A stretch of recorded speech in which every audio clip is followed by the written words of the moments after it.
बताओ लास्ट में क्या पढ़ा था अपन ने? क्या कराया था लास्ट में?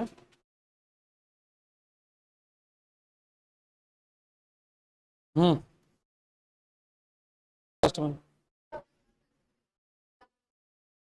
पैराबोलिक बालू का स्तूप। अच्छा, बालू का स्तूप चल रहे थे तो चार प्रकार के करा दिए हैं। पैराबोलिक चौथे नंबर के हैं।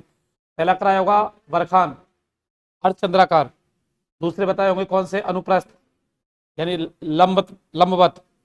तीसरे बताए होंगे अनुदैर्ध्य या रेखीय प्रकार के जो समानांतर बनते हैं। चौथे पैराबोलिक जो महिलाओं की बालों की क्लिप नुमा आकृति के होते हैं। अब लिखो सीप। अगले प्रकार के बाल का स्तूप कौन से? सीप।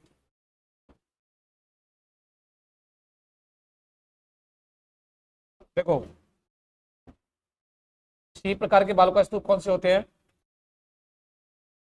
बरखान के निर्माण के दौरान, बरखान के निर्माण के दौरान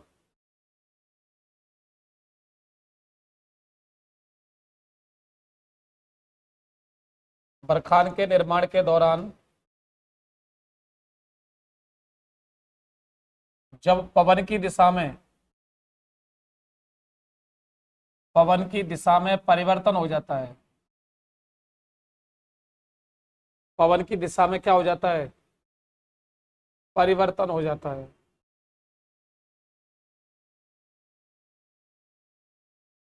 हो जाता है।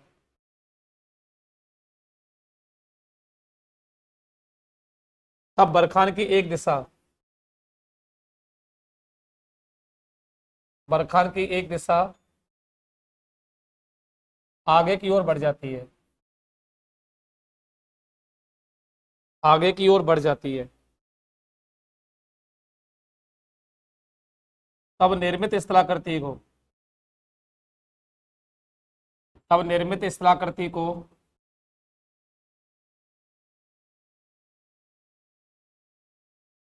सीप कहा जाता है। सीप कहा जाता है। जैसे कि आपको पता है ना, मैंने बरखान बताया था। बरखान यही तो बताया था मैंने, ऐसे करके। ये क्या होता है? बरखान होता है। और ये बताई थी मैंने पवन की दिशा। क्या बताई थी? पवन की दिशा। अब इसमें क्या हो रहा है कि बरखान के निर्माण के दौरान जब पवन की दिशा में परिवर्तन हो जाता है, तो पवन की दिशा में परिवर्तन हो जाता है तो एक दिशा क्या हो जाती है? आगे की ओर बढ़ जाती है। कैसे? ये बरखान और इसकी एक दिशा आगे की ओर बढ़ गई।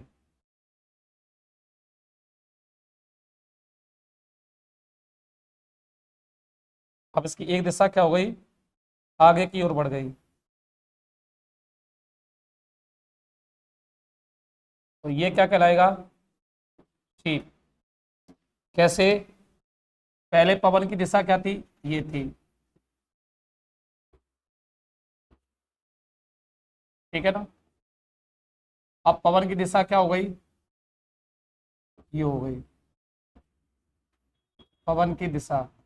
जब पवन की दिशा पहले सीधी थी, अब ऐसे हो गई, तो फिर ये वाली भुजा क्या हो गई? आगे की ओर बढ़ना। आगे बढ़ी। ठीक है ना? तो ये क्या हो जाएगा? सीप कहलाएगा। ठीक है। अब आपसे देखो, आपसे पूछा जाए कि सबसे ज्यादा सीप कहाँ पाए जाते हैं, तो सबसे ज्यादा कहाँ पाए जाते हैं? चुरू,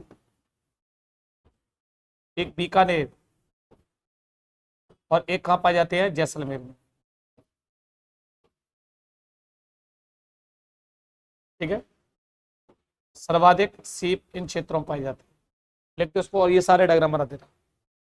ठीक है। अच्छी समझ में नहीं आ रहा हो? अभी आपने पहले शुरू से पढ़ा नहीं, आप आए थे कल ना? बस कल के बारे में बता दूं। हाँ, ये हवा चलती है ना, मरुस्थल में क्या रेगिस्तान है? मरुस्थल में क्या रेगिस्तान है? तो हवा चलती है। हवा चलती है तो हवा से क्या उड़ती है? मिट्टी उड़ती है। और मिट्टी क्या होती है? एक स्थान से लेकर दूसरे स्थान पर क्या होती है? जमा होती है। तो उससे क्या बनते हैं? रेत के टीले बनते हैं, तो उनकी आकृति अलग अलग प्रकार की होती है। तो आकृति अर्धचंद्राकार होती है तो उसे क्या कहते हैं, बरखान कहते हैं। जब आकृति खड़ी हुई होती है तब उसे क्या कहते हैं, अनुप्रस्थ। जब हवा के समानांतर आकृति होती है लहरदार, तब उसे क्या कहते हैं, अनुप्रस्थ। ठीक है। और जब ये आकृति अर्धचंद्राकार हो लेकिन उसकी एक दिशा क्या होती है, लंबी हो जाती है, आगे दिशा लंबी हो जाती है, तब इसे क्या कहते हैं, टील। ये रेत के टीले हैं। समझ में आ गए। तो पहले पवन चल रही थी तो ऐसी आकृति बनी, अब पवन की दिशा ऐसे हो गई ना, टेढ़ी, तो फिर इसकी एक दिशा ही आगे की ओर बढ़ गई, तो अब ये क्या कहलाएगा, इसको कहेंगे सीप, और ये क्या है, बरखान। अब आगे समझ में। तो ये रेत के टीले हैं, उनकी आकृति है ये। समझ में आ गया। अब लिखो इसको।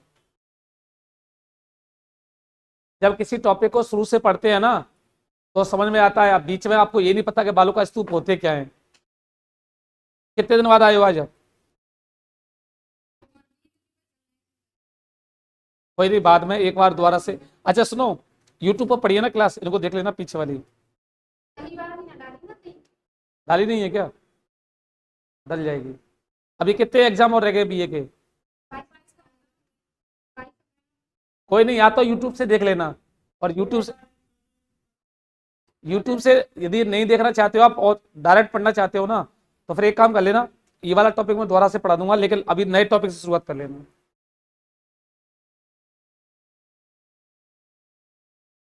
आप नोट्स नहीं बना रहे? क्यों? 20 अप्रैल से करना है। तो फिर ढंग से फिर बीए के एग्जाम को ही दे लो ना, बार बार कोचिंग परेशान होते हो। कॉलेज वाला?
भाई मरुस्थल में क्या पाया जाता है? पूरा रेत पाया जाता है ना, मिट्टी। तो आपको पता है कि जो मिट्टी पाई जाएगी, हवा चलेगी तो हवा मिट्टी एक जगह से उड़ करके दूसरे जगह पर क्या होगी, जमा होती है। अब मिट्टी एक जगह से उड़ करके दूसरी जगह पर जमा होती है तो जो स्थलाकृतियां बनती है ना, उनको क्या कहते हैं, बालू का स्तूप कहते हैं। अब बालू का स्तूपों की आकृति अलग अलग प्रकार की होती है। बस आपको मैंने ये लिखाया है कि जब अर्धचंद्राकार आकृति बने तो उस आकृति को क्या कहते हैं, बरखान। और जब मिट्टी लंबवत जमा हो जाती है, समकोण पर जमा हो जाती है, तब उसे क्या कहते हैं, अनुप्रस्थ। जब मिट्टी लहरदार रूप में जमा हो जाती है तब उसे क्या कहते हैं, अनुदैर्घ्य। और जब मिट्टी महिलाओं की बालों की क्लिपनुमा आकृति में जमा हो जाती है तब उसे क्या कहते हैं, पैराबोलिक। और जब मिट्टी अर्धचंद्राकार आकृति में जमा होती है लेकिन उसकी एक दिशा क्या होती है, आगे बढ़ जाती है, तब उसे क्या कहते हैं, शीप कहते हैं। आ गया समझ में?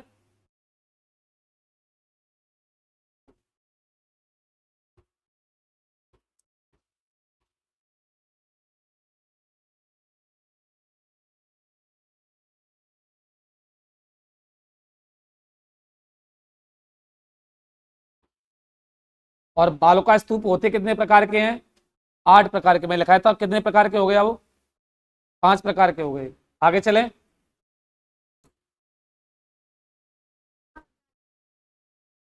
सबसे ज्यादा सीप बालू का स्तूप कौन कौन से जिलों में पाए जाते हैं? चुरू, बीकानेर, जैसलमेर में। सीप प्रकार के बालू का स्तूप सर्वाधिक कौन कौन से जिलों में पाए जाते हैं? चुरू, बीकानेर और जैसलमेर में।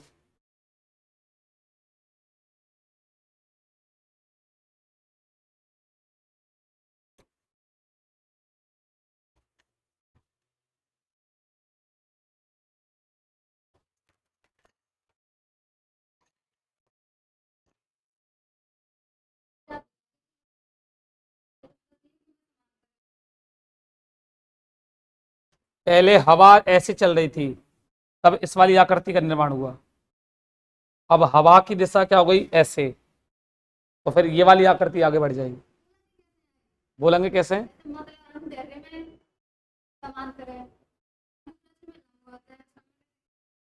इसमें वो लिखा हुआ ना कि बरखान के निर्माण के दौरान जब पवन की दिशा में परिवर्तन हो जाता है, तो पवन की दिशा में परिवर्तन होने से, पवन की दिशा में परिवर्तन होने से कौन सा बालू का स्तूप बनता है? सीप। बस इतना से याद रखना है, पवन की दिशा में परिवर्तन। ठीक है, ये लिखा हुआ है ना, पवन की दिशा में परिवर्तन हो जाता है तब बरखान की एक दिशा आगे की ओर बढ़ जाती है, तब निर्मित स्थलाकृति को क्या कहते हैं? सीप कहते हैं। ठीक है, अब पर्टिकुलर ऐसे नहीं बोल सकते, अर्ध चंद्राकार या रेखी, ऐसे नहीं बोल सकते इसके बारे में। ठीक है, अनियमित पवन। आगे आगे चले। चलिए, अगला आएगा तारानुमा बालू का स्तूप। तारानुमा बालू का स्तूप।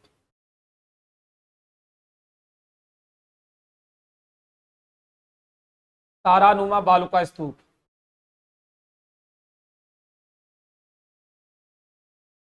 इसमें दो बातें याद रखें। इनकी आकृति तारानुमा होती है। इनकी आकृति कैसी होती है?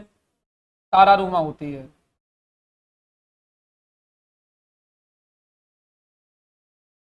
आकृति कैसी होती है? तारानुमा। दूसरी बात क्या याद रखें इनके बारे में? दूसरी बात ये याद रखें, इनका निर्माण, इनका निर्माण अनियमित पवनों से होता है। इनका निर्माण अनियमित पवनों से होता है। अनियमित का मतलब हो गया कि पवनों की कोई दिशा नहीं होती है, कभी इधर से चलती है, कभी उधर से चलती है, कभी सामने से चलती है, कभी पीछे से। तो इनका निर्माण अनियमित पवनों से होता है। अनियमित पवनों से होता है। ठीक है, अगली बात क्या याद रखनी है इनके बारे में? इनका निर्माण हमेशा, इनका निर्माण हमेशा, इनका निर्माण हम्मादा मरुस्थल के चारों ओर होता है। हम्मादा मरुस्थल समझते हो ना, पथरीला मरुस्थल। इनका निर्माण हम्मादा, हम्मादा मरुस्थल के चारों तरफ होता है।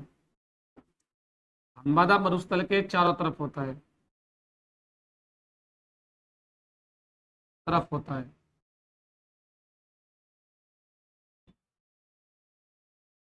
इनका निर्माण हम्मादा मरुस्थल के चारों तरफ होता है। सर्वाधिक कहाँ पाए जाते हैं? सर्वाधिक गंगानगर, बीकानेर और जैसलमेर जिले में पाए जाते हैं। ठीक है, अब देखो आकृति कैसी होती है? तारानुमा। इनका निर्माण अनियमित पवनों से होता है, तो पहली बात तो इनकी आकृति कैसी हो जाएगी? तारानुमा।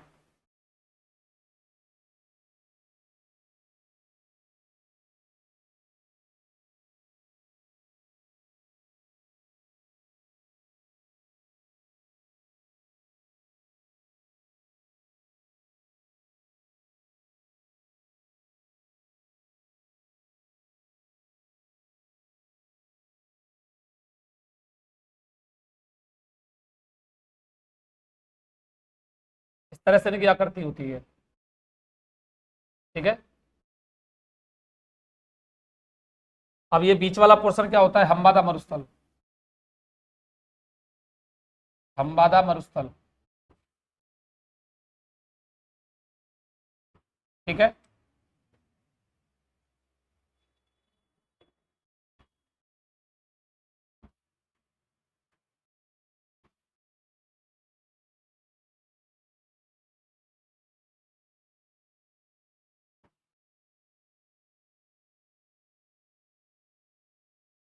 ऐसी आकृति होती है जब पवन की दिशा ये थी, ये पवन की दिशा है, जब पवन की दिशा ऐसे थी ये वाली आकृति बनी, फिर पवन इधर से चली ये वाली आकृति बनी, फिर पवन ऐसे चली तो ये वाली आकृति बनी, फिर पवन ऐसे चली तो ये वाली आकृति। तो इसमें पवन की दिशा कोई निश्चित नहीं होती, अलग अलग दिशाओं से पवन चलती है, तब क्या बनते हैं, ये तारानुमा बालों का स्तूप का निर्माण होता है।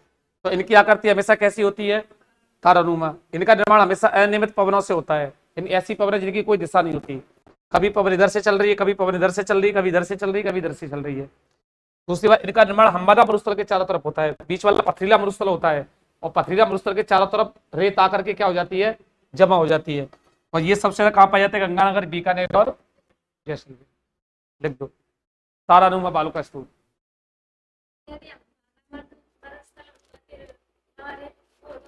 चट्टान होती है, चट्टान होती है कठोर, ठीक है ना, वो कठोर चट्टान होती है, तो उसके चारों तरफ मिट्टी रेत आके जमा हो जाता है।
लिखा सब लोगों ने,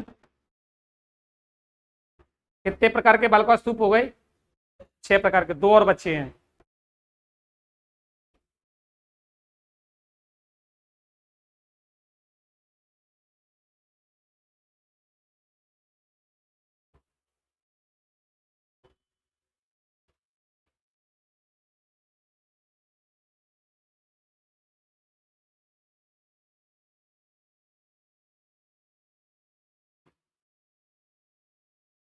आगे चलें। अब देखो, अगले बालों का स्तूप कौन से हैं, अगले बालों का स्तूप है सरब काफीस, सरब काफीस, ये अगले प्रकार के बालों का स्तूप है। अब देखो, इनका निर्माण, इनका निर्माण मरुस्थल में, इनका निर्माण मरुस्थल में झाड़ियां या छोटे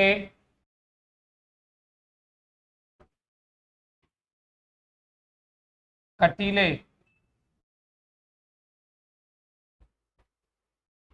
पेड़ों के पास होता है।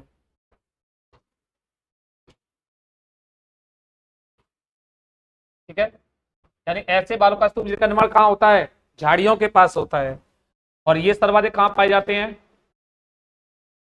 सर्वाधिक जैसलमेर, जोधपुर और बाड़मेर। जैसलमेर, जोधपुर और बाड़मेर में पाए जाते हैं। जैसे ये कटीली झाड़ियां हैं मरुस्थल में। ठीक है,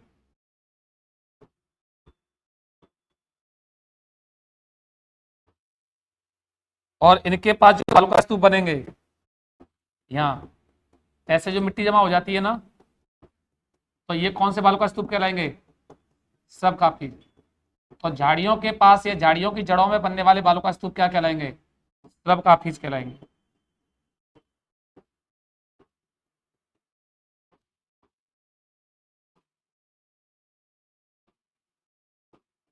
ठीक है, तो ये क्या हो जाएंगे, सर्व काफीज।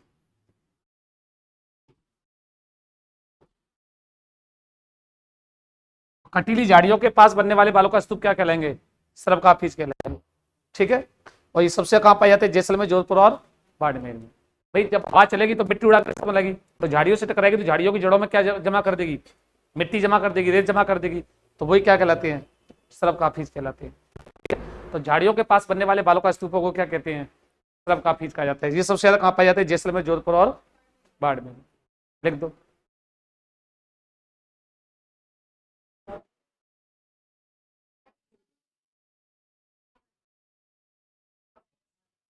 क्या हुआ, अजर ये नीचे वाला सही लिखा है, तरफ काफी नीचे वाला सही लिखा, ऊपर गलत लिख दिया है, तरफ काफी।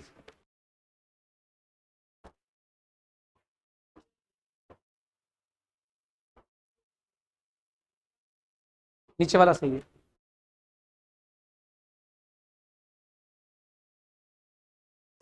तरफ होता है ना कि सरफ।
लिखा सब लोगों ने, कितने प्रकार के बालू का स्तूप हो गए, 7। 7 हो गए ना भाई। एक तो कौन से बताए थे मैंने, बरखान, दूसरे अनुप्रस्थ, तीसरे अनुदैर्य, चौथे पैराबोलिक, पांचवे सीप, छठवे क्या बताए थे मैंने अभी आपको, तारानुमा, और सातवें क्या हो गए, सब काफीज। ठीक है, अगले 8 वाले लास्ट वाला जो रह गया है ना, उसे कहते हैं नेटवर्क प्रकार के बालू का स्तूप। नेटवर्क प्रकार के, लिखा सब लोगों ने, आगे चलें।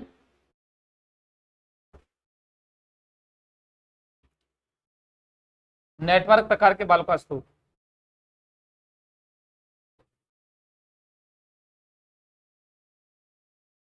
प्रकार के बालू का स्तूप। इसमें एक लाइन लिखनी है सिर्फ, एक लाइन क्या आ जाएगी इसके अंदर, आपस में जुड़े हुए बालू का स्तूपों को क्या कहते हैं, नेटवर्क प्रकार के बालू का स्तूप। ऐसे बालू का स्तूप जो आपस में क्या होते हैं, जुड़े हुए होते हैं, आपस में जुड़े हुए, आपस में जुड़े हुए बालू का स्तूप, आपस में जुड़े हुए बालू का स्तूप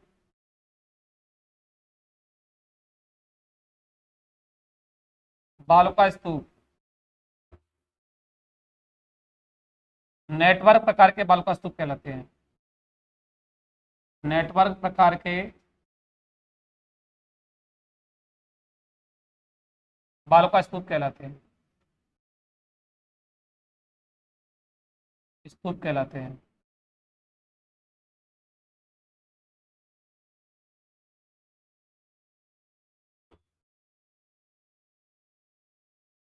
आपस में जुड़े हुए कैसे होते हैं ये, इस प्रकार से, ये बालू का स्तूप आपस में जुड़े हुए हैं, क्या कहलाएंगे ये कहलाएंगे नेटवर्क प्रकार के, नेटवर्क प्रकार के बालू का स्तूप।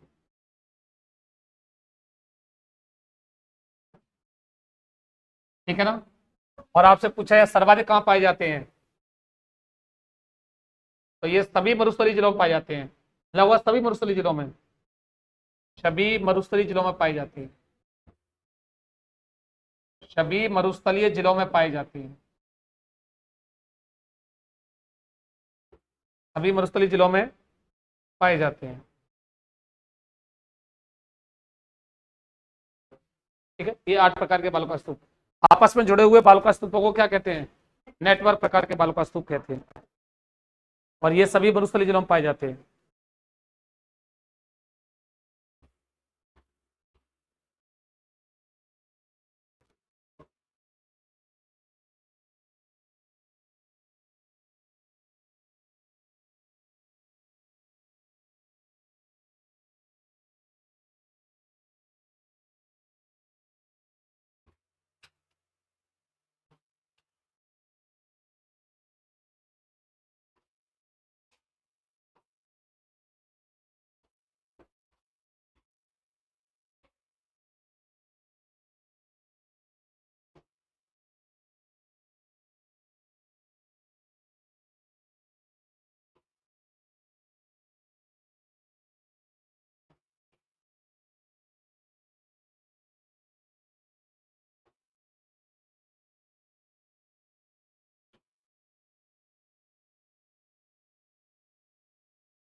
लिख दिया सब लोगों ने, तो सभी प्रकार के बालू का स्तूप हो गए।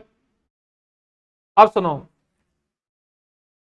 मैंने अपन पढ़ के आ रहे थे मरुस्थल, क्या पढ़ा रहा था मैं, मरुस्थल। और सबसे पहले मैंने जो बताया था कि जो मरुस्थल है ना, इसको अध्ययन की दृष्टि से 2 भागों में बांटा गया है, मरुस्थल को अध्ययन की दृष्टि से कितने भागों में बांटा गया है, 2 भागों में बांटा गया है। तो एक तो बताया था मैंने शुष्क मरुस्थल, क्या बताया था, और शुष्क मरुस्थल की क्या परिभाषा बताई थी मैंने, कि जहां पर 0 से 25 सेंटीमीटर के मध्य वर्षा होती है, 0 से 25 सेंटीमीटर के मध्य क्या होती है, वर्षा होती है, और इसे राठी प्रदेश भी कहा जाता है। क्या कहते हैं इसको, राठी प्रदेश कहते हैं। और दूसरा बताया था मैंने कौन सा मरुस्थल, अर्ध शुष्क मरुस्थल, कौन सा मरुस्थल बताया था मैंने, अर्ध शुष्क मरुस्थल बताया था। अच्छा, अर्ध शुष्क मरुस्थल को मैंने क्या बोला था, यहाँ जो वर्षा होती है 25 सेंटीमीटर से 50 सेंटीमीटर के मध्य वर्षा होती है, और इसे बांगड़ प्रदेश भी कहा जाता है। क्या कहते हैं इसको, बांगड़ प्रदेश भी कहा जाता है। और फिर मैंने शुष्क मरुस्थल पढ़ाया था, सबसे पहले क्या पढ़ाया था मैंने आपको, शुष्क मरुस्थल को मैंने क्या कहा था कि इसको अध्ययन की दृष्टि से 2 भागों में बांटा जाता है। शुष्क मरुस्थल को अध्ययन की दृष्टि से कितने भागों में बांटा था, 2 भागों में। एक तो मरुस्थल वो बताया था जिस पर क्या पाए जाते हैं, बालू का स्तूप पाए जाते हैं, तो बालू का स्तूप युक्त प्रदेश, बालू का स्तूप युक्त प्रदेश।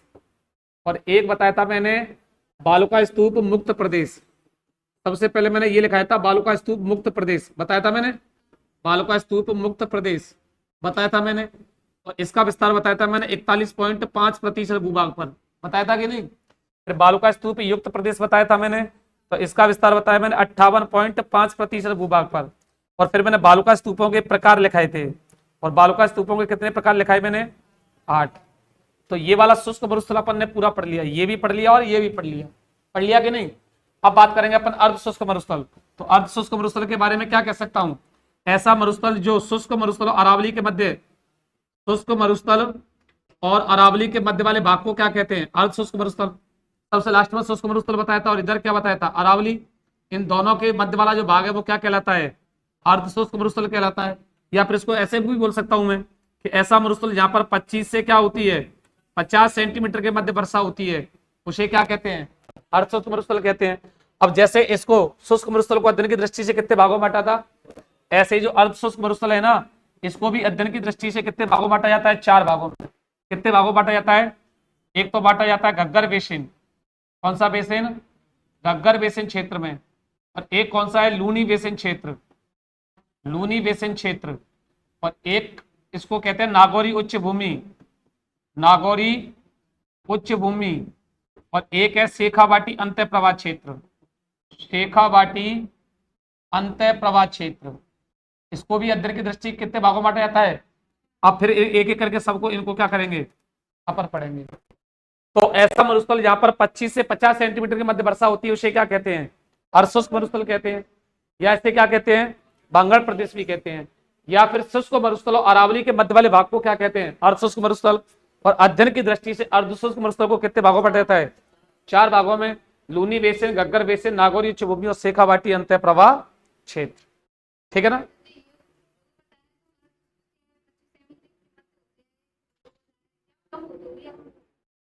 इसमें 0 से 25 सेंटीमीटर के बीच वर्षा होती है, यानी 25 सेंटीमीटर से कम होती है, 0 से क्या होती है, ज्यादा होती है। यहां पर वर्षा 25 से ज्यादा होती है और 50 से आगे, समझ में। इसलिए यहां वर्षा ज्यादा हो रही है तो ये क्या हो गया, वहां वर्षा कम हो रही है इसलिए वो क्या हो गया, भाई जहां वर्षा कम होगी वो कैसा प्रदेश होगा, सूखा।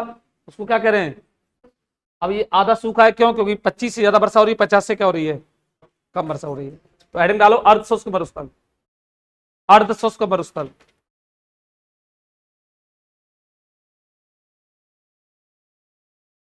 25 से 50 सेंटीमीटर वर्षा वाले, 25 से 50 सेंटीमीटर वर्षा वाले क्षेत्र को,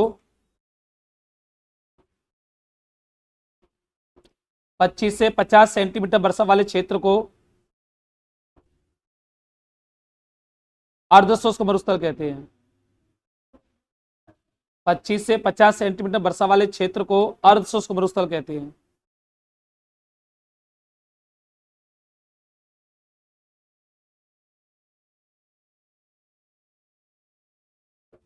क्लियर। अगले पढ़ो, लिखो। अर्थात शुष्क मरुस्थल और अरावली के मध्य भाग को, शुष्क मरुस्थल और अरावली के मध्य वाले भाग को, मध्य वाले भाग को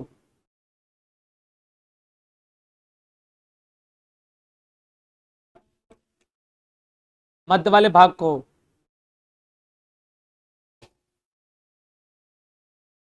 अर्ध शुष्क मरुस्थल या बांगड़ प्रदेश कहते हैं। अर्ध शुष्क मरुस्थल या बांगड़ प्रदेश कहते हैं। अर्ध शुष्क मरुस्थल या बांगड़ प्रदेश कहते हैं।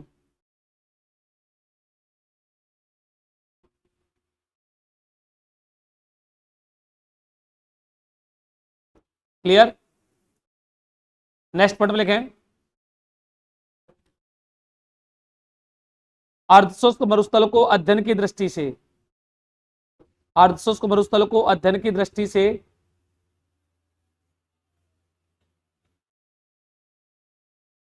अर्धशुष्क मरुस्थल को अध्ययन की दृष्टि से 4 भागों में बांटा गया है।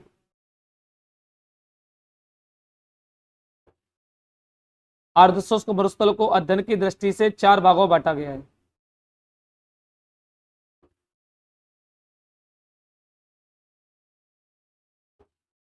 पहला लिखो लूनी बेसिन,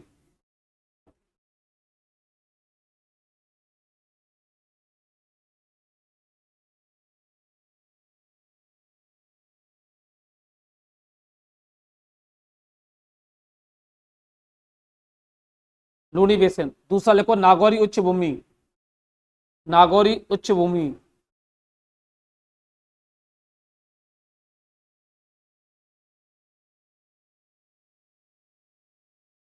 तीसरा लिखो शेखावाटी अंत प्रवाह क्षेत्र।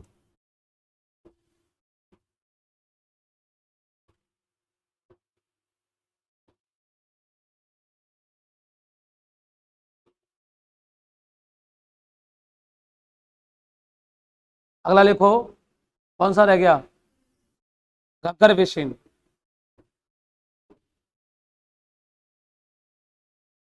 घग्गर बेसिन। क्लियर। अब इन चारों को एक एक करके पढ़ेंगे, जो अपन ने चार भाग ने। अर्ध शुष्क मरुस्थल को अध्ययन की दृष्टि से दो भागों में बांटा गया है, शुष्क को तो दो भागों में बांटा गया है, बालू का स्तूप युक्त और बालू का स्तूप मुक्त। ऐसे अर्ध शुष्क मरुस्थल को कितने भागों में बांटा गया है, चार भागों में। लूनी बेसिन, घग्गर बेसिन, नागौरी उच्च भूमि और शेखावाटी अंत प्रवाह क्षेत्र। सबसे पहले हेडिंग डालो लूनी बेसिन क्षेत्र, लूनी बेसिन क्षेत्र।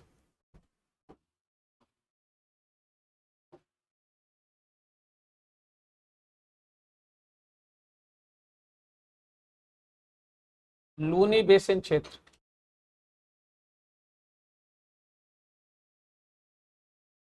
लूनी बेसिन क्षेत्र।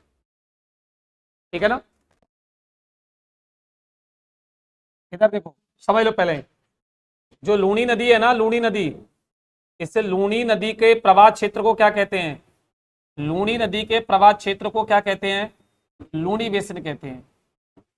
प्रवाह क्षेत्र को क्या कहते हैं, लूनी।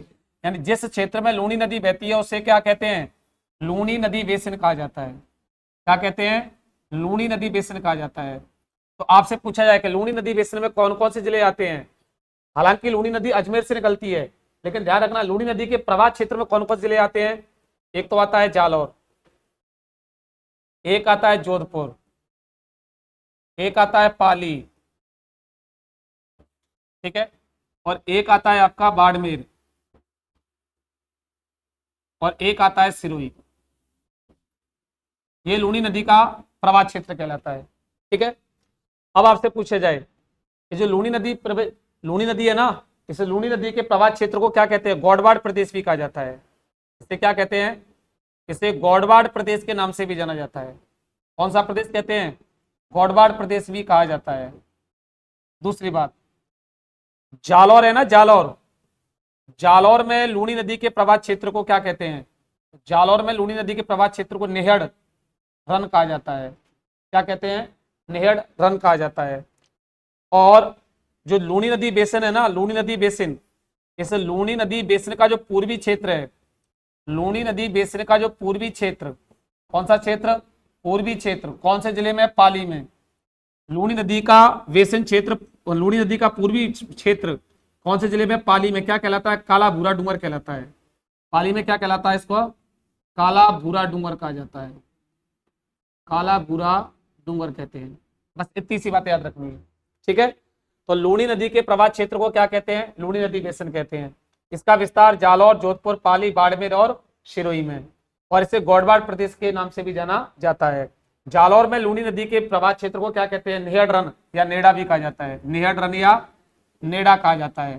ठीक है। और जो लूनी नदी का पूर्वी क्षेत्र है ना, वो पाली में क्या कहलाता है, काला भूरा डूंगर। अब इस पे क्वेश्चन कैसे बनेंगे, तो नेहड़ रन क्या कहते, नेहड़ या रन क्या है, तो आपसे क्या बोलोगे, आप आंसर क्या लगाओगे, लूनी नदी बेसिन को क्या कहते हैं, नेहड़ रन।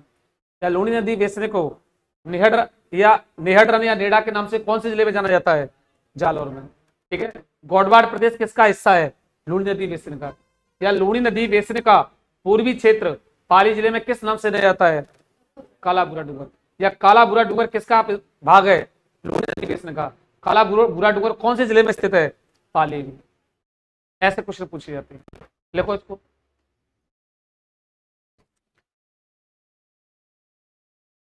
लूनी नदी बेसिन लिखो, लूनी नदी के प्रवाह क्षेत्र को, लूनी नदी के प्रवाह क्षेत्र को,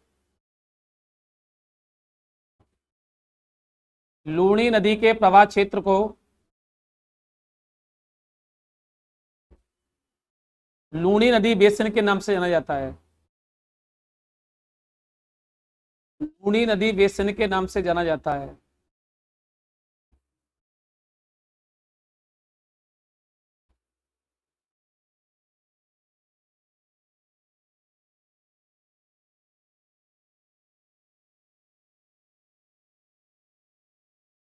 लूनी नदी बेसिन के नाम से जाना जाता है। इसका विस्तार, इसका विस्तार जालौर, जोधपुर, पाली, बाड़मेर, सिरोही जिले में। इसका विस्तार जालौर, जोधपुर, पाली, बाड़मेर, सिरोही जिले में।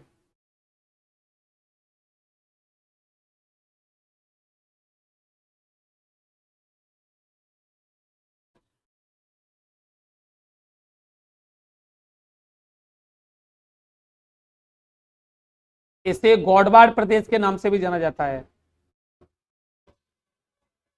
इसे गौडवाड़ प्रदेश के नाम से भी जाना जाता है।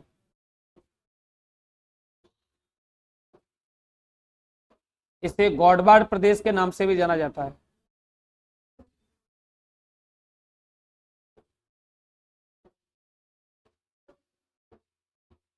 गौडवाड़ प्रदेश के नाम से भी जाना जाता है।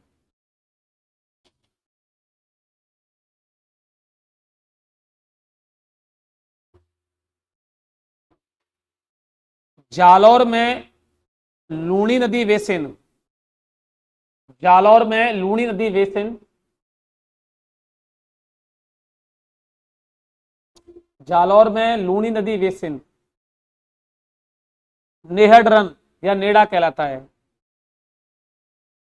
नेहडरन या नेड़ा कहलाता है।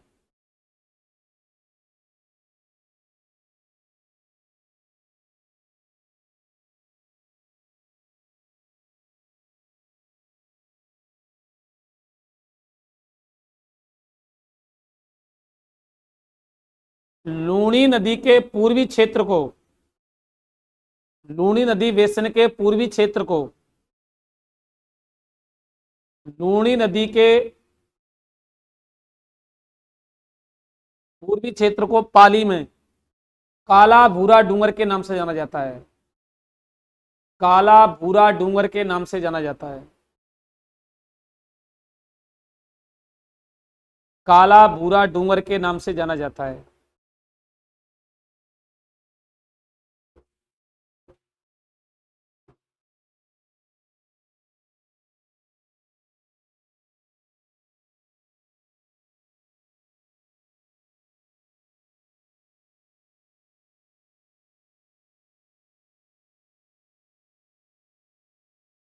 क्लियर? तो ये कौन सा बेसिन हो गया? लूनी नदी बेसिन। नेक्स्ट रैंक डालो, नागौरी उच्च भूमि।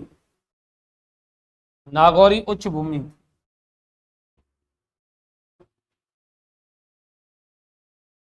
नागौरी उच्च भूमि।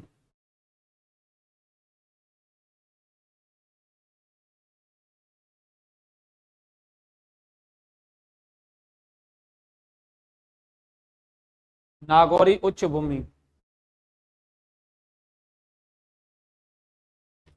तो लूनी नदी बेसिन का विस्तार कितने जिलों में बताया मैंने? 4 जिलों में। अब सुनना ध्यान से, ये जो नागौरी उच्च भूमि है ना, आपसे पूछा जाए कि सर इसका विस्तार, तो इसका विस्तार है नागौर से अजमेर तक। इसका विस्तार कहां से कहां तक है? इसका विस्तार है नागौर से अजमेर तक। कहां तक है? नागौर से अजमेर तक। और राजस्थान में सर्वाधिक खारे पानी की झीलें, राजस्थान में सर्वाधिक खारे पानी की झीलें कहां पाई जाती है? नागौर में। राजस्थान में सर्वाधिक खारे पानी की झीलें कहां पाई जाती हैं? तो सर्वाधिक खारे पानी की जो झीलें है ना, वो कहां पर पाई जाती है? नागौर में। झीलें कौन सी झीलें पाई जाएंगी? नागौर में। क्यों पाई जाती हैं? क्योंकि जो नागौरी उच्च भूमि है ना, यहाँ जो पाया जाने वाला भूमिगत जल है, यानी भूमि के अंदर जो जल पाया जाता है ना, क्योंकि यहाँ के भूमिगत जल में किसकी मात्रा सर्वाधिक पाई जाती है? फ्लोराइड की मात्रा अधिक पाई जाती है। किसकी मात्रा अधिक पाई जाती है?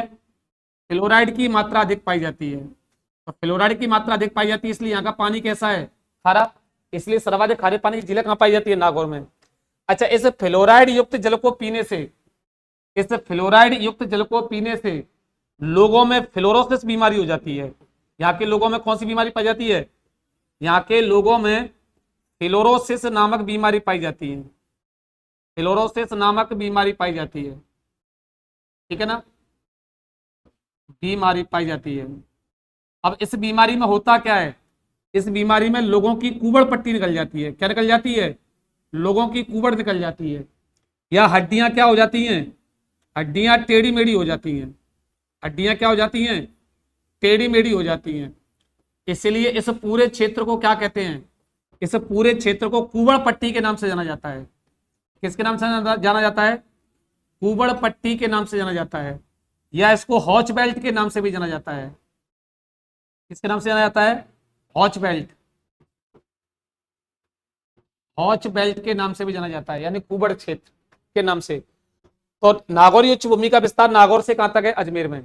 और नागौर से अजमेर के बीच में जो भूमिगत जल, जो जमीन के अंदर जो पानी पाया जाता है ना, उसमें सबसे ज्यादा कौन सा तत्व पाया जाता है? फ्लोराइड। तो फ्लोराइड के कारण यहाँ क्षेत्र में सबसे ज्यादा कौन सी झीलें पाई जाती हैं? और आपसे पूछा जाए सबसे ज्यादा खारे पानी की झीलें कौन सी झीलें पाई जाती हैं? नागौर में। अब फ्लोराइड जल पीने से लोगों के क्या निकल जाती है? कुबड़ निकल जाती है, हड्डियां कैसी हो जाती हैं?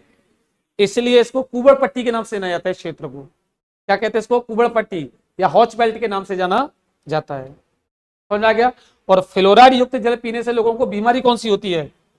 फ्लोरोसिस बीमारी होती है। और इस बीमारी में होता क्या है कि लोगों के पीठ पर क्या निकल जाती है? कुबड़, और हड्डियां कैसी हो जाती हैं? टेढ़ी मेढ़ी हो जाती हैं। समझ में आ गया? तो लिखो इसको। इसका विस्तार नागौर से अजमेर तक है। इसका विस्तार नागौर से अजमेर तक है। इसका विस्तार कहां से कहां तक है? नागौर से अजमेर तक है।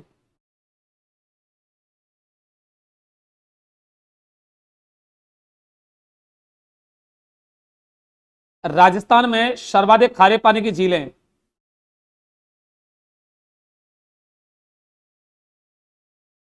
राजस्थान में सर्वाधिक खारे पानी की झीलें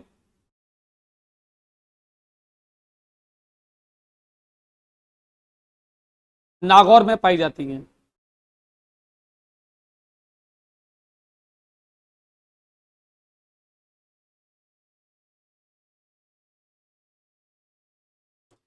राजस्थान में सर्वाधिक खारे पानी की झीलें नागौर में पाई जाती हैं।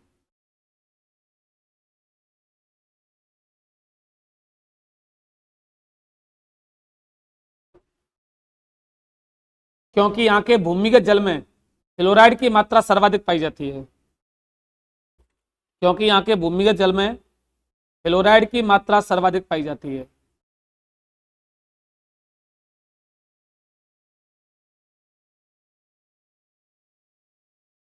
फ्लोराइड की मात्रा सर्वाधिक पाई जाती है।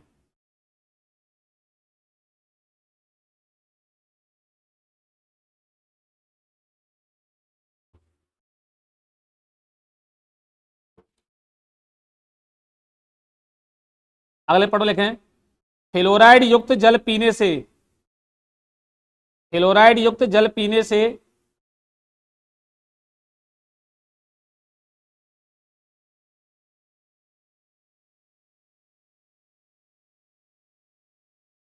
यहाँ के लोगों में फ्लोरोसिस नामक बीमारी पाई जाती है।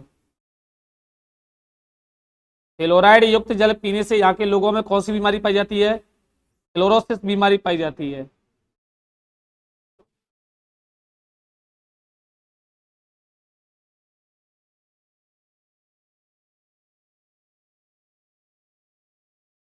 इस जल को पीने, सॉरी, इस बीमारी में लोगों के कुबड़ निकल जाती है।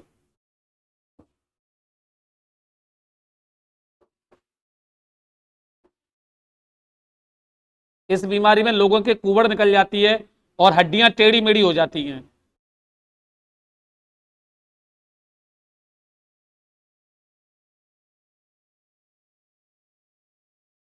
हड्डियां टेढ़ी मेढ़ी हो जाती हैं। इसलिए क्षेत्र को कुबड़ पट्टी या फिर बांका पट्टी, कुबड़ पट्टी या फिर इसको क्या कहते हैं? बांका पट्टी या हॉच बेल्ट के नाम से जाना जाता है। इसलिए क्षेत्र को कुबड़ पट्टी, बांका पट्टी या हॉच बेल्ट के नाम से जाना जाता है। कुबड़ पट्टी, बांका पट्टी या हॉच बेल्ट के नाम से जाना जाता है।